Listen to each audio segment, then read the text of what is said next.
Hello, everybody. You're watching Igor's Rock Universe. In today's episode of the podcast series Igor Talks To, I will be talking to an underrated prog rock legend, Martin Griffiths, from the band Beggars Opera.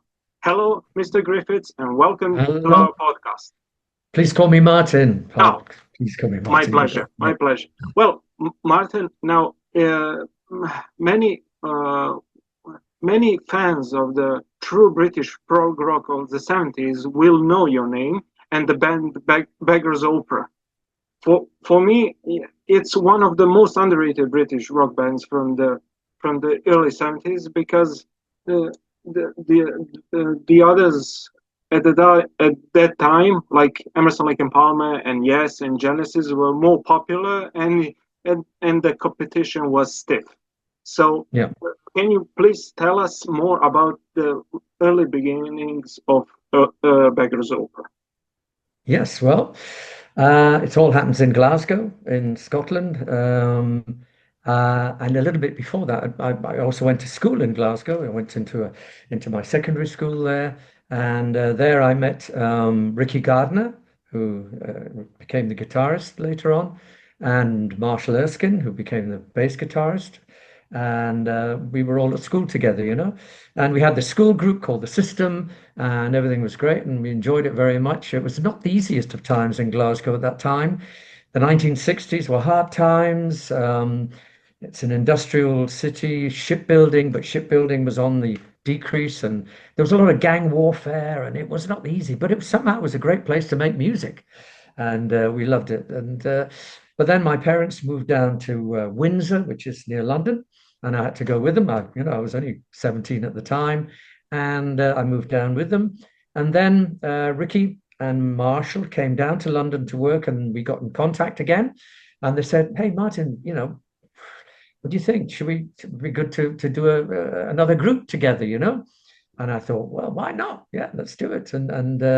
So we left our various jobs in London, and went to work on a building site. It was the motorway, which went from London to Oxford, to earn money for the equipment. And we lived in a caravan on the site, and Marshall and myself were digging the trenches for the pipes leading off from the motorway. Ricky had a heavy goods license, and he was driving the big Caterpillar movers, the earth movers. Yep. And then we had a roadie at that time, and unfortunately, we put all our money that we earned in a echo chamber, a guitar echo chamber. I don't know why we didn't put it in a bank. It must have been stupid, and it got stolen. Oh. Oh dear! So we had to start all over again, and so we hard decided beginnings. Hard beginnings, yeah. So we left our jobs on the motorway, and moved up to Glasgow. We had an old van. It was rusty, really rusty. The chassis was moving as you moved along the road. It was just terrible. It's worse than the Beatles. A little bit. Well, the same. It was actually the same model, but it probably was not as good as the Beatles one. The Beatles one was, I'm sure, in a better shape. But we moved up to Glasgow, and of course the lads had their parents up there. Marshall and Ricky, and there we knew Alan Park, who was an organist working in Glasgow, in the Glasgow big band scene. And so they all had their parents, and I moved in with Ricky's parents, and they were so good to us. They gave us their front room so we could practice, because we had to audition. We had to audition for a drummer, and we auditioned. I don't know, must have been like 30 drummers, on and on and on, and finally Ray Wilson came around, and he became our drummer. So we were complete, and we practiced day and night. Poor neighbors, they must have been, oh my God, with this rock band next door, it mustn't have been easy. And we practiced for 6 weeks every day to get a show together. I mean, we didn't have our own material at that time. We to get a sound right. Zeppelin, what else? Beatles as well, yeah, and Stones, and Jethro Tull, and all these sort of things to get a program together so we could go and try and get a gig. Fantastic. And we got ourselves together, and we still hadn't got a gig. And then we'd heard that there was a club in Glasgow unfortunately no longer there, called Burns House. And that seemed to be the place to play, you know. It was a club. Pub downstairs. Upstairs was the small room with a little stage. And we went along and we spoke to the manager, Mr. Waterson, and it's all to do with timing. And at that time, there was a resident band called Stone the Crows. I'm sure you've heard of Stone the Crows. Yes, of course. They had the residency there, and they were wanting to get out of the residency. So they moved out, and we moved into Burns House. And we played, and we started there playing every night, twice on a Saturday. And that Saturday, there was a midday performance there. You know, it became so popular. The people were queuing around the block, you know, of the building to get in to see us. And we played, as I said, every night. We must have been there for about, 6 months or whatever. I can't remember exactly, before we got a management. And then we started to break out, you know, and go on tours. And so that's how Beggars Opera started, really, you know. The first gig we had in Burns House, we didn't have a name. And people were saying, well, what's your name? Yeah, like Jethro Tull, they were changing names every no week. Name. Yeah, so I had a crossword puzzle dictionary, you know, in the room. I like to do crosswords, you know. So I took the crossword dictionary, got a pen, opened the book, closed my eyes and went, boom. And there it was, Beggars Opera. Okay, fantastic. We call ourselves Beggars. Now, my first introduction to Beggars Opera was back in 2008 or 2009, when blogs were still a thing before social media and everything. And I found on one blog there were top 10 70s prog-rock albums, British prog-rock albums. And amongst the big ones like Trilogy from ELP and Thick as a Brick from Jethro Tull and Close to the Edge from there was a band called Beggars Opera and the album Pathfinder. All right. And I checked it out and I loved it. I loved it. I fell in love instantly. It became one of my favorite albums, prog albums of all time. When I heard it, I said to myself, yeah, that's it. This is one of those British prog rock bands that will teach me classical music, like ELP. And that's great. And then I explored the Act 1 and Waters of Change as well, the whole trilogy. And those albums helped me through my uni days. They were my background music while I was studying. And it did me good because I finished my uni thanks to Beggars Opera. Now, all those were your 3 albums with the band. And that's right. And what was the inspiration to go into the heavy classical stuff, to use it in a rock genre? The heavy classical that was in Act 1, really. And well, that started all in Burns House. I know, if you can imagine the scene there, absolutely packed there, and I was playing on stage, and we're not sick of playing other people's music, but we thought to get on, we need to do our own music, you know. And so Alan Park, our organist, was a classical trained organist, pianist rather. And I had always loved classical music. We all really had loved classical music. We thought, why don't we mix it a little bit, you know, some classical themes. And I would write the words and the vocal melodies to it, you know, and Alan would arrange it and do it. And so we started off, we discovered a composer called Franz von Suppé, and he is an Austrian composer. And there was Poet and Peasant and Light Cavalry. And we listened to this and we thought, this is ideal to mix with a rock feeling, you know. So in Ricky's front room, we practiced and got these songs together. And then we introduced them to the public in Burns House in Glasgow. And they loved it. They really loved it, and they went along with it, and then you know, they really sort of clapped along, and we thought, great. And then recognizing those famous classical parts. Yeah, and yeah, Yeah. yeah, great sort of And the moving, Fall of the very Mountain great King for and live everything. music on stage. That's right, there was, yeah. Alan did that. And we got management, and we were going, we used to go out on tour. Sometimes we'd play 3 times a night, and that was, we also played at the Midday in Burns House on a Saturday, and then had 3 other gigs, finishing off at 4 o'clock in the morning of the Sunday morning, and then had a couple of hours sleep, and then we had to play the next gig. We didn't have to, we loved it, but it was, I was younger, of course, in those Yeah, of times I course. could do it. But yeah, we got management and we got a really great name. And then we got the recording contract. And funnily enough, the Eurovision show. Yeah. Yeah. Well, there was a guy called Bill Martin and a Mm-hmm. guy called Phil Coulter, and they wrote Puppet on a String now.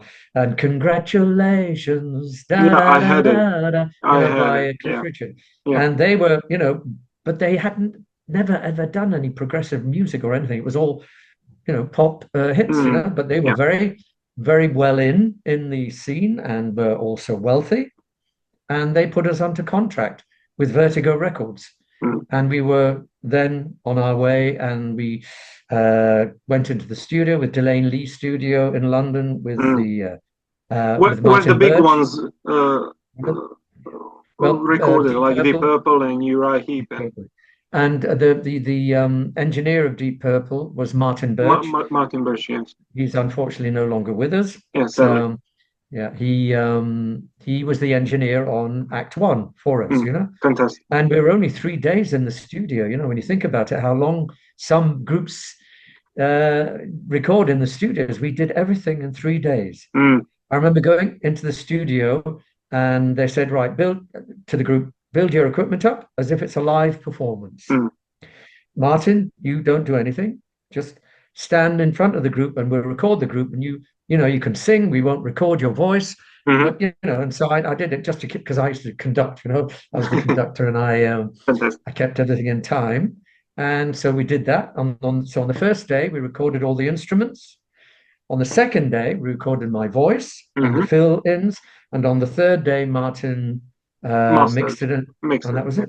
Yeah, fantastic. He did the same process with all the Deep Purple albums that he produced. Yeah. Back in the early live, 70s. Let them play live. Yeah, exactly. Yeah, because Deep Purple were an incredible live band. I must say, we were a live band as well.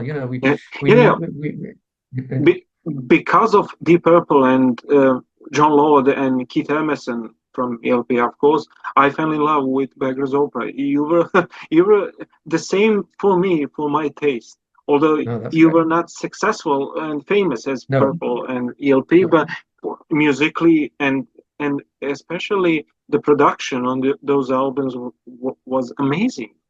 Yeah, when you think about it, it was only 3 days, and it was all ready to go. I mean, for the next album, Waters of Change, we had a bit more time, and for Pathfinder that you mentioned, we had even more time because the budget was a little bit bigger. Hey, you can hear it. It was a big when I heard Pathfinder for the first time, especially the title track and the Witch and Mrs. Doubtfire and MacArthur's Park, which ironically I heard for the first time by Weird Al Yankovic, his version. I heard that was the first time I heard that song. Really? Then I heard your version. Oh, so that's an old song. So I found out that it was also a cover, and it became a small hit for you. And the whole album was unbelievable. That I've always loved Richard Harris's version of not a version, it's his with his song, with Jimmy Webb.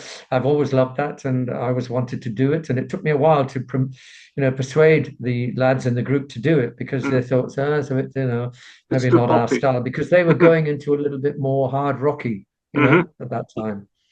But I managed to, we did it, and I loved it, and it became one of our most asked for live numbers. And quite recently, it was rated #1.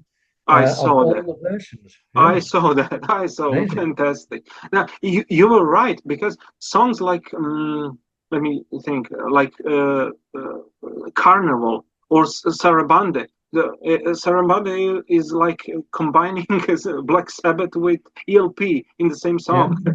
I yeah, loved it. I loved it. yeah, yeah. Thank Those you. notions and those different colors Yeah, within yeah. one Well, song. I mean, we met quite a lot on the road, Black Mm, Sabbath and mm, Deep Purple, and we used to play together at various festivals. And hi, how you doing? And mm. you get influenced, I think, by each other, in a way Fantastic. when you're there, when you're watching each other and doing that.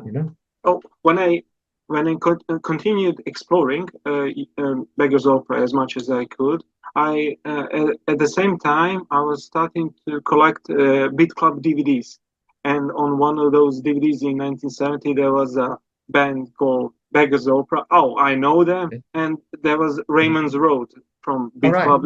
That's the first time I saw you live on stage, Yes, that would be visually in the Beat Bremen in Club Germany. TV. Yeah. That's right. And thanks to you, recently in the last 5 or 6 years, when you shared the lost footage of Time Machine, we were all delighted. Oh, that's great. Yeah. Yeah. The Time Machine and Poet and Peasant weren't on that CD Yeah, of the Beat Club. And it took me a long time to get hold of them. And through my connections thankfully here they on German, survived. yeah, indeed, connections with the German television Mm. SWR, we managed that I could get them, and they're on my Beggars Opera page. Yeah. Can I just mention it? Beggars Opera, Yes, of course. Yes, of 1969 to course. 1972. You find Al- that in Facebook. Also on Facebook as well. Yeah, that's right. Yeah. That's it. Oh, Yeah, that's the Facebook title, mm. Martin. Beggars Beggars Opera. Opera, 1969 to 1972. Exactly. Oh, you mentioned because your connections to the German television. Now you've been living in Germany for a long time. I have, yeah. Now, Yeah, since 1974. Yeah, but since I leaving the moved. band. Yeah, that's right. That's I've been living here in Germany, and I Tell us, I didn't speak German. I didn't speak oh, German tell really. us about the experience. What do you do nowadays? Well, I know, so the audience should know as well. Okay, how it started off in Germany for me, do Mm. you mean? Yeah, yes, yes. Well, yeah, When you moved.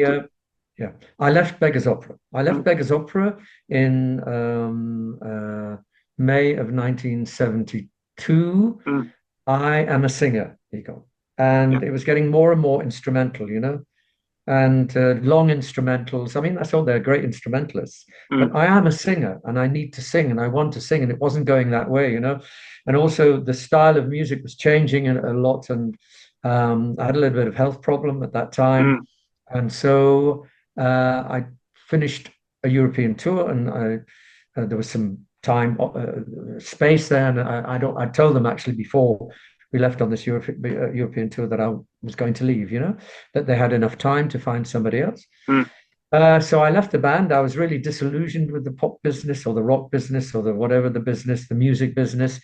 And I had a break, and then I started tea bags, which is great for an English one, like me. I yeah. love my tea. Mm, So I started selling tea bags in Manchester, which is mid-England. mm, But I really could not keep away from the stage. And there was a chance, I don't know, I went to a club one evening, and I had a beer or two, maybe too many, and wanted to sing. And I mm. went up on stage and sang a song with the guys on the, on the On the organ. local band, with the local That's band. right. Yeah. Yeah. And there were some promoters in there, and they asked me if I'd like to become a compere in Mm, one of the clubs. So I started singing in the clubs of Manchester hmm. with my evening suit on. It was Sinatra stuff, Oh, swing. I've fantastic. always loved swing music, and I just love singing it as well, Mm, and so I started doing that. So I couldn't keep away from the stage. I kept selling my tea bags, but I was on stage as well. And then I got a letter from a friend from Germany mm, where we played. We played in the Bavarian Alps in one of his hmm. clubs. Mm, If I wouldn't like to come over for a holiday to Bavaria, I hmm. thought, well, why not? So I went over, and he had a cafe in the mountain called Cafe Horn, and it was in the Bavarian Alps, and it was so idyllic there, the mountains and the forests and this, and it was all young people, who were trying to work it, trying to make it work as a hostel, some kind of. And I played guitar there in the Gaststube in the club, and I just fell in love with the place, and I decided, yes, I wanted to work there as well, and I sold up everything in the UK and came out back to Cafe Horn in the October of 73, I think it was. Yeah. So basically, you were living this style of James Bond film from the 60s.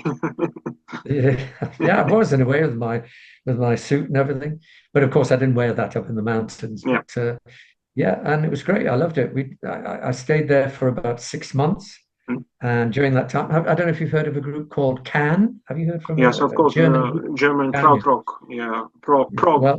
I got a call when I was in Krakow. When I was in at Cafe Horn, I got a call from a good friend who was a DJ on the radio in Germany. He said, "Martin, I know you're down there. Would you fancy singing with a band again, with a group?" I said, "Well, I don't know." He said, "There's a group in Cologne called Can, and they're looking for a singer." I said, "Yeah." They said they'll pay your train up there, and you can stay with Herr Schmidt, I think, who was the keyboarder. And so I went up there, and it was not easy at all. They are very much instrumental and very much improvisation. I love improvisation myself, but you're a singer, you're a vocalist.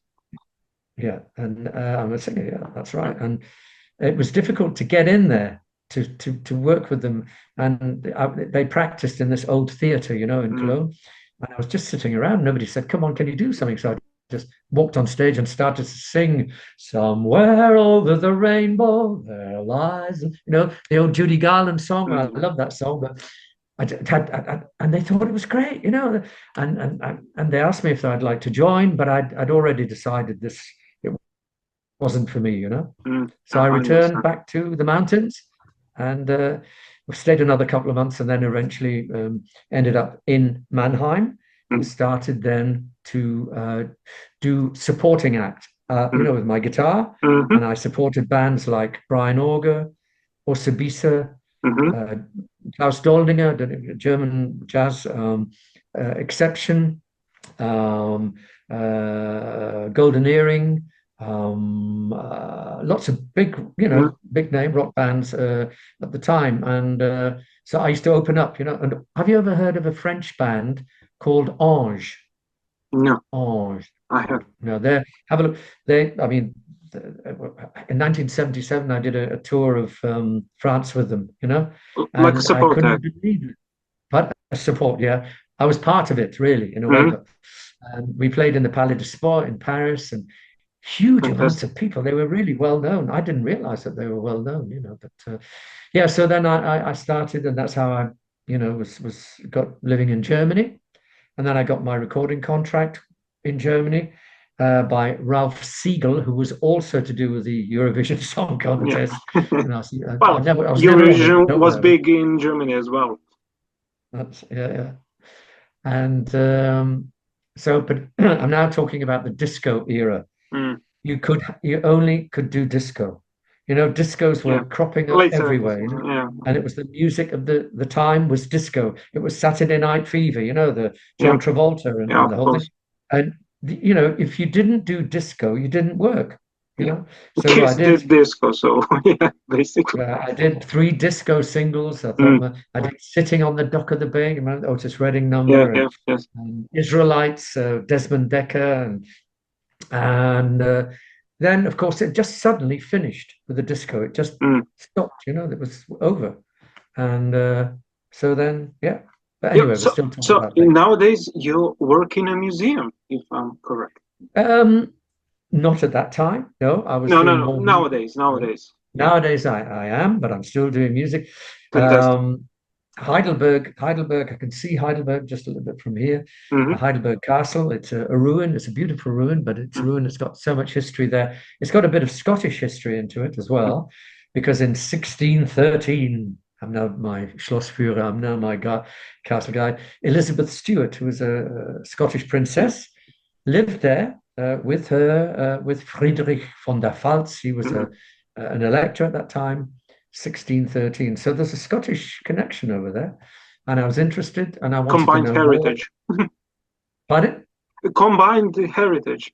Yes, indeed. Yeah. Yeah, that's right. And so I did some studying, and I did a course, and I did Schlossführer, which is a castle guide, and I passed. And so I now take people around Heidelberg and in Schwetzingen and in Mannheim. It looks amazing on your posts. Pardon? Those posts look amazing when you post from. Right. Yeah, and I do the that's guide tours. Yeah. Yeah, that's on my own Facebook page, Martin Griffiths. But, Dr. Charles Byrne. You said you're continuing with your music, and you made a comeback album last year called The Beggar. Congratulations for that. That's the one. That's the one. Yes. Yes. Yeah. Well, fantastic.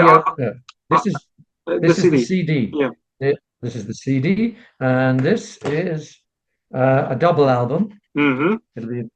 It's not out at the moment. The album. The LP. The vinyl isn't out at the moment, but the CD is out, and it's the Beggar. Yeah. Well, I bought the digital version when it came out. I was so happy to hear it and so excited to hear it. And I must say, after the first hearing, your voice still sounds great. Thank you. Yeah, I'm. It's not easy to keep the voice up. If I don't sing every day, I sing every day and play the guitar. It would go very quickly. I know. But yes, I was. And the songs sound really interesting. So many different genre bending songs, and it isn't the same as the prog rock of Beggars Opera, but it has so many flavors to it. That's right. Should we say? Well, all the songs I wrote when I was still singing with Beggars Opera in the early 1970s.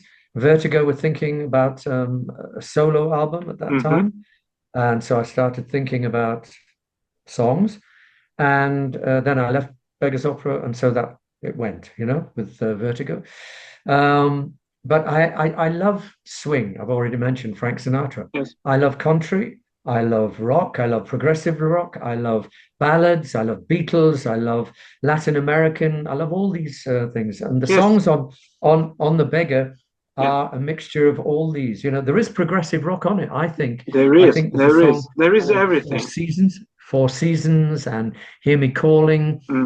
These are rocky, but there's also a song I wrote about a girlfriend called Carrie, and it's a Latin American sort of feel to it. Like Marisa or something like that. Yeah, that's right. The more Latino. Yeah. Igor, sometimes I think, Martin, it would be better for you if you were only a blues singer or only a rock singer, But I'm not. I love to sing all. And so... I love those blues tracks on the Beggar. Thank you. The whole album is like a journey. It is a journey. It's from different universes on one album. It is. It's a time machine. Yeah. In fact, I start with the song I wrote the words to and the melody to, Time Machine, just a short version of it, before going into the Beggar, which is I Am a Beggar, which is the title track, because it is like a time machine with all these different songs that I wrote at that time. It feels like it, and it's. I was surprised when I heard it for the first time, but on the second listening, it fit. I knew it was. I knew what was the idea behind it. Okay, that's good. It is. I mean, some people do a compilation album, and somehow I think it is a little bit of my time machine compilation in a way, And I got what happened was at the beginning. yeah, when I went down to Cafe Horn in 1973 or whatever, for the holiday, Mm-hmm. I stopped off in Mannheim. Do you know a German band called King Ping Mei? No. No. Well, they were reasonably well known here in this area, and I got to know them. We played in Beggars Opera in Mannheim and got to know them then. And I always kept writing to them, and so he offered me to stay at his house, on the way down to Cafe Horn, which I did. And he's had an incredible collection of LPs, a lot of Beggars Opera stuff, and also had a little studio in the cellar. And he said, "Why?" I told him about these songs. He said, "Well, why don't we record them?" So we recorded them on his quite primitive now equipment, but then it was all right. And that was in 1973. And a year ago or 2 years ago, he cleared his cellar out and he found the tapes that we did, and he listened to them. Thought, "Hey, Martin should know about this," and he phoned me, and we listened to them.